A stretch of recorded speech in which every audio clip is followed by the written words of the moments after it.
bonjour. Donc, j'ai été appelé à la rescousse pour passer un petit peu plus tôt que prévu. C'est le topo numéro 3 qui va commencer, qui était prévu à 11h40. Et on a de l'avance. Je pense que les organisateurs vont être super contents. On est en avance. Alors, pour vous servir, ce matin, Jérémy Jimenez. Je suis développeur sur FileMaker, autodidacte, et puis dans différents métiers, dans différentes choses, même à l'international, à partir de 2003-2004, l'année universitaire 2003-2004. Et avant de me lancer dans le FileMaker à temps plein, on va dire en 2013, je l'ai fait dans différents métiers, notamment de 2009 à 2013, dans l'énergie solaire, dans le photovoltaïque.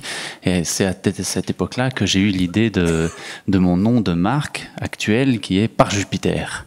Voilà, qui est une allusion à Jupiter, le dieu du soleil. Bien sûr, une petite allusion à Astérix aussi d'ailleurs, hein, que j'aime beaucoup, donc quelque part je rejoins un peu Joris, que je ne vois pas un instant. En revanche, Jupiter, pour ceux qui suivent l'actualité politique française.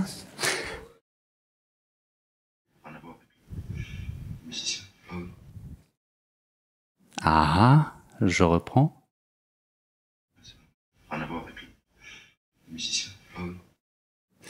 Ok, peut-être qu'en remontant un petit peu plus en amont.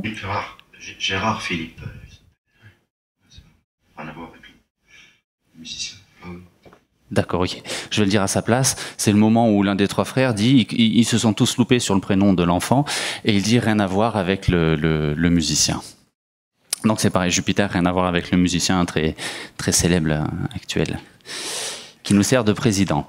Et donc le thème d'aujourd'hui, ah oui, en plus d'être dans le FileMaker, je suis papa de 2 enfants qui sont solaires, eux aussi, danseurs, creusois de naissance, je le dis pour Florian, et engagés dans la vie associative. Alors ici, on a un petit peu d'Astérix et Obélix, un petit peu de ma vie parentale, avec y compris mon neveu à qui j'ai piqué son vélo les derniers jours, et je suis venu avec plusieurs fois, et puis de la danse. On va s'intéresser au topo numéro 3, donc sélectionner des enregistrements simultanément. Ça veut dire sélectionner des enregistrements dans la même table, les mêmes enregistrements à plusieurs personnes, sans se marcher sur les pieds les uns des autres. Quelle est la situation initiale ?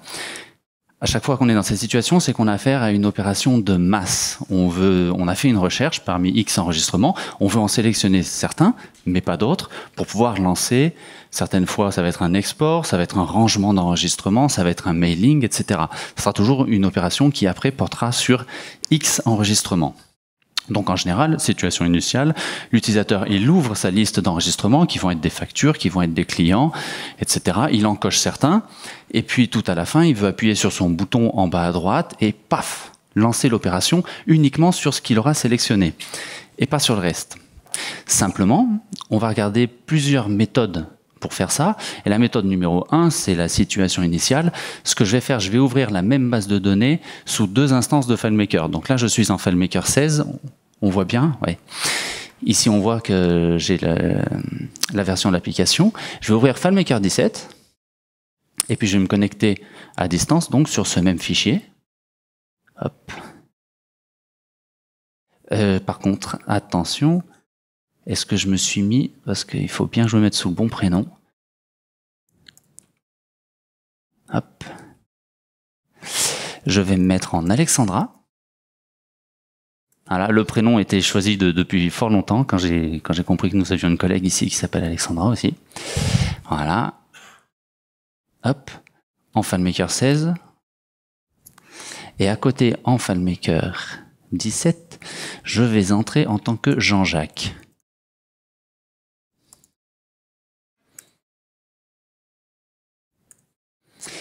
Et je vais disposer à gauche et à droite la même solution, les mêmes enregistrements. Et selon la méthode 1, qui correspond à la version initiale, quand je viens ici sélectionner parmi ma liste de clients, hop, j'ouvre à côté. Je suis Alexandra, à gauche, et puis je veux sélectionner 2 clients pour leur envoyer un petit mail, par exemple des vœux de bonne année. Je sélectionne les 2 premiers clients, parce que j'ai envie d'envoyer aux 2 premiers clients de ma liste. Et puis Jean-Jacques, qui est en train de bosser sur la même chose. Il prépare pas le même mailing que moi, il en prépare un autre. Mais lui, il n'a pas besoin de Monsieur Cohen, il a juste besoin de Mademoiselle Tagbo et de Madame Simone. pendant que lui il travaille, moi mon travail est cassé. Et si moi je réinsiste et je dis non mais je veux pas Madame Simone. Bon sang, il est têtu cet appareil, FileMaker c'est quand même, ça fonctionne pas bien, etc. Je veux Monsieur Cohen et Mademoiselle Tagbo. Et pour l'instant Jean-Jacques, qui est juste à côté de moi, il peut pas travailler. C'est la situation initiale et on voit tout de suite que ça ne marche pas. Alors il y a plusieurs méthodes pour répondre à ça. Hop. Élément perturbateur, c'est ce qu'on vient juste de voir, hein, le fait que quand on coche, on ne peut pas cocher la même chose. Et la conclusion, c'était impossible de travailler à plusieurs en même temps. Les 4 solutions qu'il existe. Première, on l'a tous vu, je pense, chez nous-mêmes ou chez des clients à nous, la solution humaine, c'est-à-dire qu'on se met d'accord les uns les autres, on se parle à l'intérieur d'une petite équipe entre gens motivés, communicatifs et tout ça.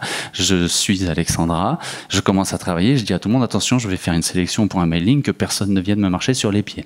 Voilà. Et puis Jean-Paul, tu préviens Jean-Jacques quand il ressort des toilettes, tu lui dis que je suis en train de faire ça et qu'il ne vienne pas me mettre des interférences. C'est la première méthode, ça marche, objectivement, humainement ça marche, par contre ça met pas beaucoup en valeur notre travail à nous, le savoir-faire du développeur. Et puis on aime nos clients, on veut leur apporter du bonheur. Donc on va chercher quelque chose de mieux.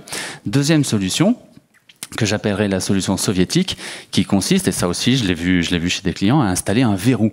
C'est-à-dire que le premier qui entre dans le module, bah derrière lui, sans même qu'il s'en aperçoive dans le script, tac, on met quelque part fermé, occupé, et comme ça, le deuxième qui voudrait éventuellement se connecter, il peut pas y aller. Il peut pas y aller jusqu'à ce que le premier soit ressorti. Simplement, ça implique pas mal de choses techniquement. Je n'ai pas du tout ni développé cette méthode-là, la méthode soviétique, ni même préparé une présentation. En revanche, dans ce fichier-là, qui sera en téléchargement, si vous cliquez ici, on vous propose de lire les bonnes raisons de ne pas utiliser la technique des verrous. Voilà. Et si on décide de lire, on se retrouve face à un petit texte. Je l'ai écrit pas uniquement pour dire du mal de la technique des verrous, mais parce que si un jour vous avez besoin vraiment, parce que vous êtes chez des clients et que vous n'avez pas le temps de faire autre chose, on tombe sur des problèmes quand on a cette technique du verrou et qu'elle n'est pas très très bien appliquée. Et mine de rien, dans ce petit texte, je propose très brièvement les solutions pour quand même qu'un verrou fonctionne. Si on peut pas se débarrasser du verrou. Mais si on peut, on n'installe pas un verrou. C'est le plus simple à faire. Pourquoi ? Parce qu'on veut apporter du bonheur, encore plus de bonheur à nos clients. Donc on va leur proposer une des dernières solutions. Les 2 dernières solutions sont celles que j'appelle solaires. La solution numéro 3 par Jupyter consiste à rendre une case vraiment cochable par 2 personnes différentes au même moment et de façon distinctive. On va regarder ça. En tant qu'Alexandra à gauche, je vais ouvrir la méthode numéro 3.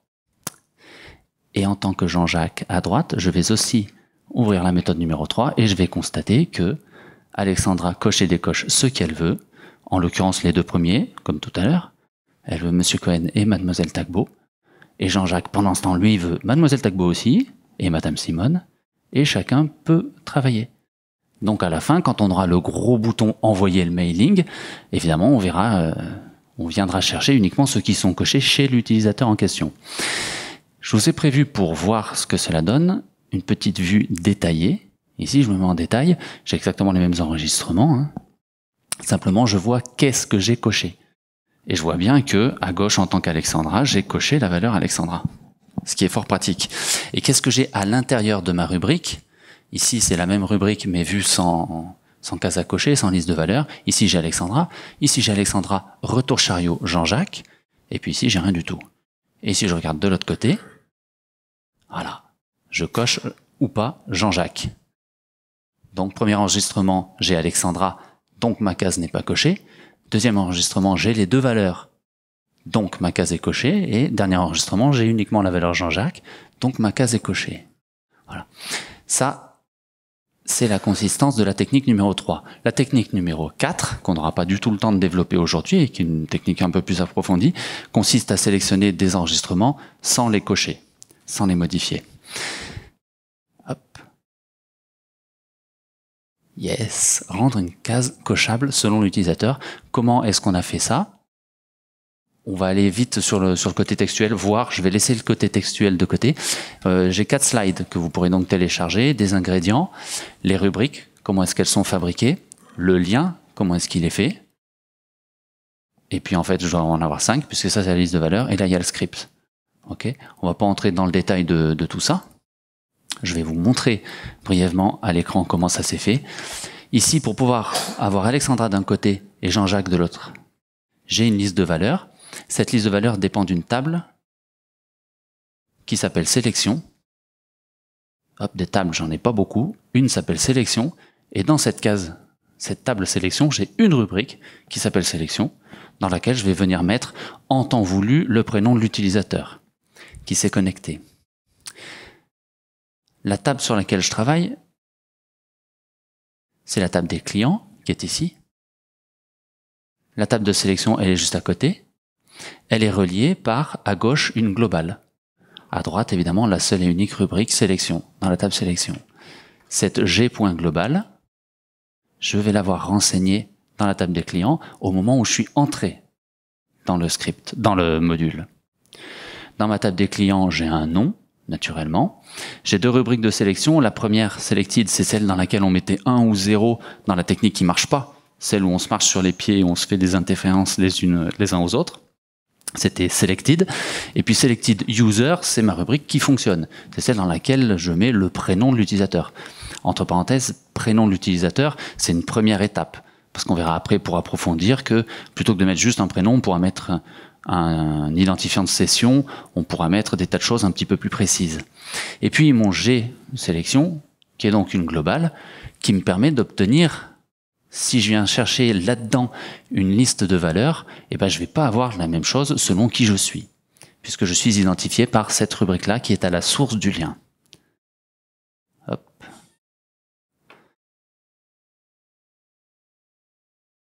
Liste de valeurs.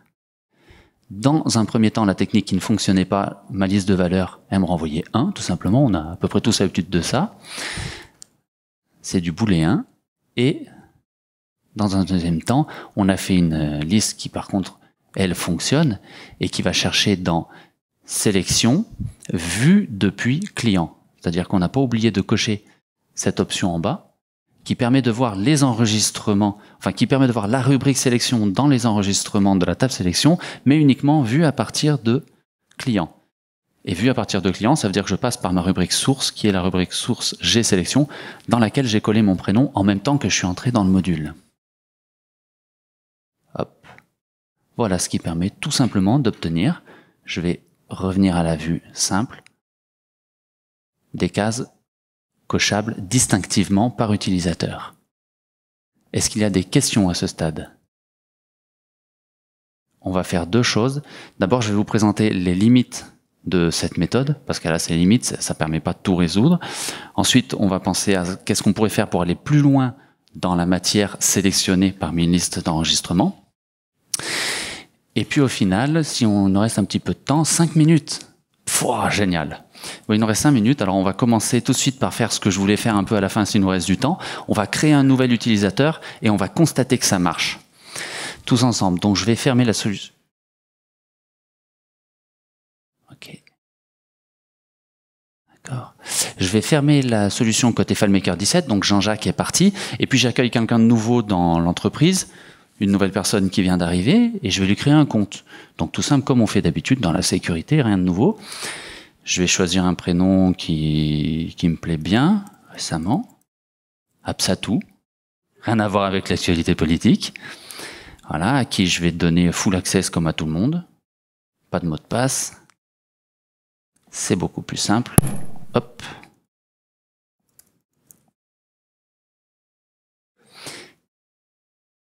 Dans FileMaker 17, je vais relancer et je vais venir me connecter en tant qu'Absatou. J'ai rien fait, vous avez remarqué que je n'ai rien fait dans la table de sélection. J'ai juste créé un utilisateur comme on fait toujours de toute façon à chaque fois qu'on a une nouvelle personne qui entre dans l'équipe.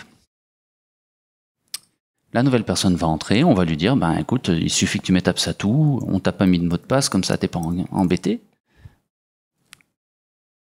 Voilà. Ici, je suis connecté en tant qu'Absatou. Je vais entrer dans la méthode 3, celle qui fonctionne. Et boum, ça marche. Je suis en train de bosser et je suis bien en train de cocher ou décocher mon propre prénom.